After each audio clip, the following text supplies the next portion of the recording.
Hello and welcome to Rick's RC Flying Channel. This is episode 15, part 1 of the Sweet and Low build. In this video, I'll be focusing on modelers who are unfamiliar with applying polyester fabric to a wood structure. So in this video, I'll be just talking the steps and process of how to apply the fabric. In part 2 of episode 15, will be the actual application of the fabric. I will provide the link to part 2 in this video. I would just like to mention that whatever finishing products you ultimately decide to use, I highly recommend that you follow whatever safety precautions they have on their labels. So let's get started with the steps on how to apply this polyester fabric. So now the process for applying the fabric to the wing is, first of all, you need to be satisfied with your surface prep. In other words, with the sanding and shaping is the way you want to have it. Once you're done with that, you can then take a vacuum cleaner with soft brushes and vacuum the entire wing frame. We want to remove as much dust as we possibly can. Another thing I do is I'll take a lint-free cloth, spray bottle with a bit of water, just mist it, just make it a little bit damp, and I go over the entire wing again, trying to remove as much dust as we can. The next step is to seal the wood. Now there are different products that you can use to seal the wood, and we'll talk about other products with other builds in the very near future. However, with the Sweet and Low wing and the fact that I'm using a polyester fabric, I decided to use a dope product. And the dope product I'm going to use is a nitrate product. This is a real aircraft finishing product. It's made by Randolph. I happen to purchase all my dope products from Aircraft Spruce. There are other vendors such as Brodak in Pennsylvania who sells hobby supplies. He also even sells polyester fabric and the dope products. Now, with dope products, you have to be careful with regards to compatibility of it. Is that if you use a nitrate and you need to thin it, you need to use a nitrate thinner. You can't use anything else. Now, one of the reasons that I choose to use nitrate is that other paints stick very well to a nitrate treated surface. The other thing is you can use quite a variety of different paints on top of nitrate. You can use latex. You can use a butyrate dope on top of nitrate. You can use an epoxy paint. You can use enamel. So it's very compatible that way. However, if you use a dope product such as butyrate, you can't put nitrate on top of butyrate, and butyrate is extremely limited to what you can put on top. Ideally, if you're going to use a butyrate dope product, you should paint it with a butyrate paint, whether it's red, green, yellow, whatever colors you choose. So you've got to keep that in mind. So with the nitrate, we're going to use a brush to apply it. And one thing I do is I dedicate my brushes to the paints that I use. So in this case, a nitrate product, I even marked nitrate on here, and I only use this brush with nitrate. And same thing with butyrate, I only use a brush dedicated to butyrate. Now, when it comes to cleaning a brush, I just squeeze them out. They'll harden up. Don't worry about that. The minute you put it back in the nitrate thinner or the nitrate, in 2 minutes it softens right up and it's just like new.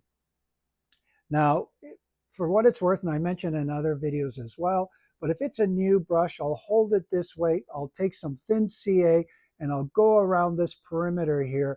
And what the thin CA does, it helps eliminate any hairs or bristles from dislodging from the brush. Because when I get a hair on the surface, it drives me crazy. So I find that for the most part, almost really ever eliminates that from happening. So it works quite well. Now this happens to be camel hair. It's very soft, but you can use other types of brushes as long as it's nice and soft. Okay, so we're going to put a coat on the wing frame. Basically, wherever the fabric will make contact, we're going to seal. So basically what that means is we're going to seal this entire center section is going to be covered with nitrate. All of this surface, all around the wingtip, the whole leading edge, and we're going to do the cap strips as well, and then all around the servo opening as well. So we're going to basically seal everything. Obviously not the sides. Now, after the first coat, and it dries very quickly, and when you go to feel it, it's going to have a little bit of a fuzzy feel to it. And that's because the wood grain is absorbing the nitrate, and it expands slightly, and that affects the grain and gives you that fuzzy feel. What I do is I use 320 grit sandpaper. You can use 220, which would speed the process up. And what you'll do is very lightly go over the entire wing and remove that slight fuzzy feel, that you feel on the airframe. And again, then just give it a quick wipe to remove any dust. Now remember, you're not really sanding to shape or anything like you did before. It's simply a very light sanding to remove that fuzzy feel. Then you'll apply a second coat and repeat that whole process again with the sanding. Now, depending on the wood grain and the wood density of the balsa wood, which can really vary, sometimes I'll put a third coat on, even sometimes a fourth coat. Generally, 2 will do it, but with some experience, you'll be able to recognize how the wood is sealing up. So we'll do the sealing process, and then we'll move on to the next step. So the next step is we can go ahead and cut the fabric out. And what I normally do is, minimum, you have to oversize the fabric by at least an inch. Personally, myself, especially on a project this size, I like 2 inches. I even given myself 3 inches just to make sure I've got a lot to grab and work with. Now, when it comes to cutting the fabric, what I recommend is that, you start off with a new pair of scissors and dedicate those scissors only to cutting out the fabric. They have to be really, really sharp. If they're dull, and I've had modelers approach me saying that, geez, they have a hard time cutting it, it frays and gets rather stringy. But if you use really sharp scissors,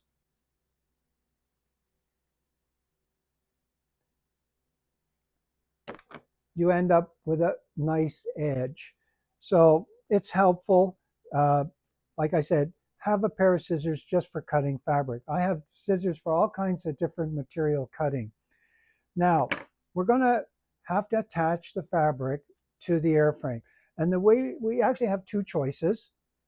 One, which is, for no better way of describing it, sort of the traditional way, or we used to do it like that, and you still can, is we use the nitrate product. So in other words, we would use the same nitrate product, only this time we won't thinning it out. And you'll take your brush, make sure that you've got your fabric properly positioned, and you can about an inch worth. You're going to go all along the perimeter, so along the trailing edge, the wingtip, and along the front portion of the leading edge. Okay. Now what happens is when quite often too, I'll do about 6 or 7 inches.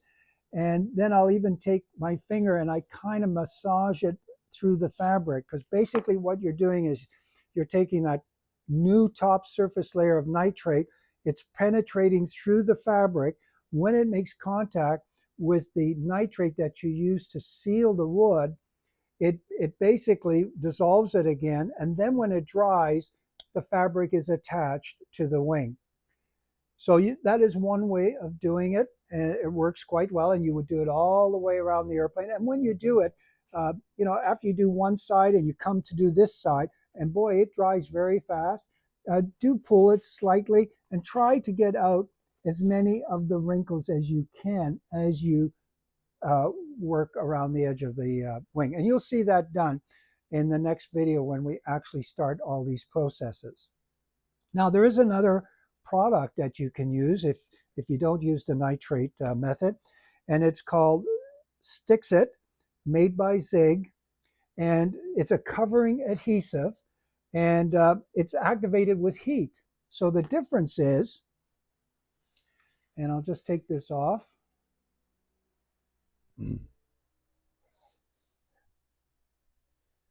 Some people wonder what's in these big white containers. I've been asked that question.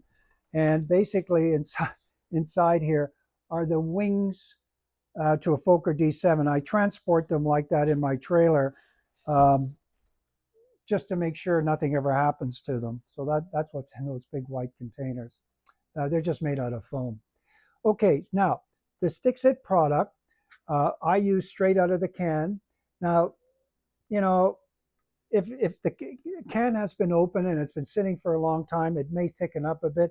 If you have to thin it out, you would use a butyric thinner on this product, but ever so slightly, because you don't want to thin it out too much, because then it compromises the adhesive characteristics. So ideally, I use it straight out of the can. And again, I have a brush just for that. And then same thing as you basically did with the nitrate, go around the perimeter, all the way around the wingtip and the leading edge, okay, all the way around. And you put it on reasonably thick, and then you let it dry. And again, it dries very quickly. Then we'll put the fabric on, and we're going to use an iron to apply it. So now that the Stix-it is dried, you can put your fabric, get it positioned properly on the wing, and then we're going to apply the heat to attach the fabric to the wing. Now, this is sort of a specialized iron. It's commonly used in the hobby, especially people that use monocoat and ultra coat like plastic films. The nice thing about it is it's easy to handle because of its size, and it can get into tight areas. Works really well, and once you have one, they seem to last forever. And now you can use a regular like laundry type iron, but they're kind of big. It's a little awkward. I mean, it does work. Mind you, you can buy other irons a lot smaller as well. One thing is that I use approximately 225 degrees Fahrenheit temperature-wise to activate the Stix-it so the fabric bonds to the wing. However, though, this rheostat here, they don't actually have the temperatures marked here. It's simply a scale 1 to 10.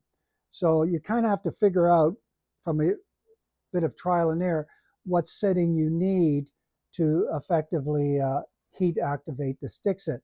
Now, there's a neat little thing out here. It's made by Koverall, and it's basically a thermometer. You place it on top. There's a little indicator here.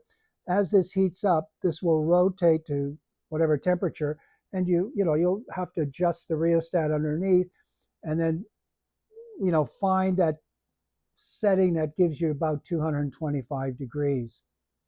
And once you find that, you're good to go. You can just remove it.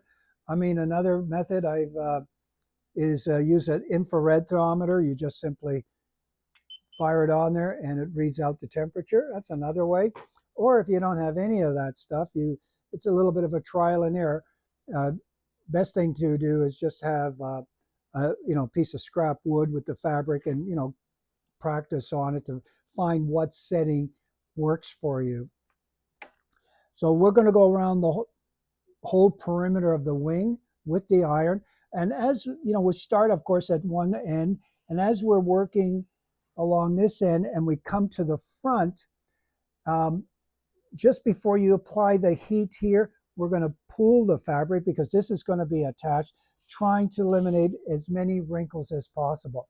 Now, I'll have to admit, this fabric that I happen to be using here today, it's got a lot of wrinkles in it. It ideally wasn't stored properly because when you get this fabric, it's nicely folded and almost wrinkle free, except it does have some the creases where the folds are. This was by far not properly stored. It was kind of bunched up, and it's a piece I've had for a long time. And this isn't going to be a competition grade airplane. So I decided to use this fabric. I'm quite optimistic that I'm going to be able to get all the wrinkles out because it is an amazing product. So we'll see how that goes in the video when we actually put it on. And so, as I said, once you get it all attached, the next step will be to pull the wrinkles out. You can use the iron and go over it and eliminate the wrinkles. And another one, a technique, of course, is to use a heat gun. I'll show you both methods. So once the fabric is attached, all the wrinkles have been removed, we're going to start sealing the fabric up. We're going to start filling in the weave. And I'm going to be using the nitrate, non-tautening version, and I'm going to thin it out with nitrate thinner 50/50. And I'll be brushing it on. And you'll see in the next video how that's done, because you have to be careful not to apply too much at a time because we don't want it to drip through the fabric. And now, how much nitrate or how many coats you're going to use is going to depend on the look you want. And since this is a standoff scale on the premise of a World War I type airplane, I want the look that you can tell that it's a fabric covering, because that's how the airplanes looked back in the day. Now, if you were wanting some kind of a hot rod finish, you could keep filling the weave to the point that you can't even tell it's fabric. So it really depends on ultimately the look you want. And we'll see that during the finishing process. So in part one, you saw the steps that will be taken to apply the polyester fabric to the sweet and low wing. Although there are different techniques and different products that can be used, they'll be forthcoming in future videos. In the description, I'll have the link to part 2, which is the actual application of the fabric to the wing. If you have any questions or comments, I always welcome them. If you liked the video, please select like and subscribe. Thank you for watching, and we'll see you soon.